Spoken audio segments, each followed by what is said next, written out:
already discussed in many ways about such an amendment act in number of discussions, but here we are talking in terms of अगर CAA constitution में पहुंच गया है, constitution bench के पास पहुंच गया है, तो इंडियन सिटीजनशिप लॉ के अनुसार उसमें क्या क्या बातें आती हैं. First is the religious test for the Indian. अगर रिलीजियस टेस्ट ये है कि भाई कि इंडियन सिटीजनशिप जो है, अगर ऐसी बात को आप मान लेते हो कि हाँ CAA बिल्कुल सही है, तो रिलीजियस टेस्ट इंडियन सिटीजनशिप के लिए ये होगा कि वो आर्बिट्रेरी और डिस्क्रिमिनेटरी हो जाएगा. क्योंकि इंडियन कॉन्स्टिट्यूशन लॉ कहता है कि गवर्नमेंट को रेशनल कनेक्शन दिखाना होगा between the purpose of the law और जो अलग अलग लॉज बने हुए हैं. पर्पस ऑफ द लॉ का रेशनल कनेक्शन दिखाना ही होगा.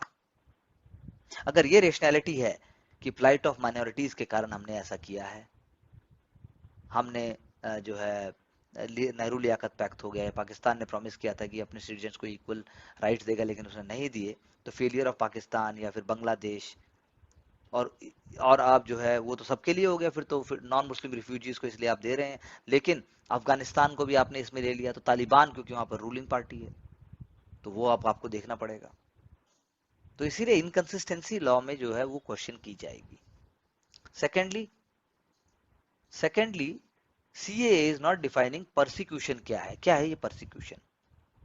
बेनिफिशरीज को आप कैसे प्रूव करेंगे कि ये परसिक्यूटेड, इसकी डेफिनेशन क्या है. तीसरा, इंटरनेशनल लॉ के कॉन्टेक्स्ट में इंडिया ने क्या सोचा है. India is not a strictly bounded by any asylum और refugee rights act. India is a non signatory to the 1951 refugee convention. Non signatory. Religion specific grant of citizenship और disqualification जो है वो फिर नहीं आता है, जो कि हम बात कर रहे हैं कि हम कुछ लोगों से सिटीजनशिप ले लेंगे because they are not suppose to be Indians. बांग्लादेशियों भारत से भागो या इस प्रकार के जो बातें हैं.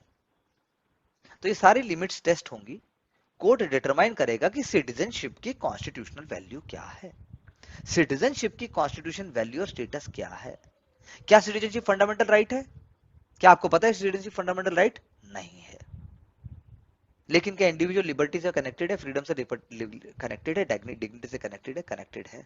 तो कोर्ट को ये सब चीजें केयरफुली देखनी पड़ेंगी. And that is why your PT questions also is related with, obviously directly controversial question नहीं आएगा.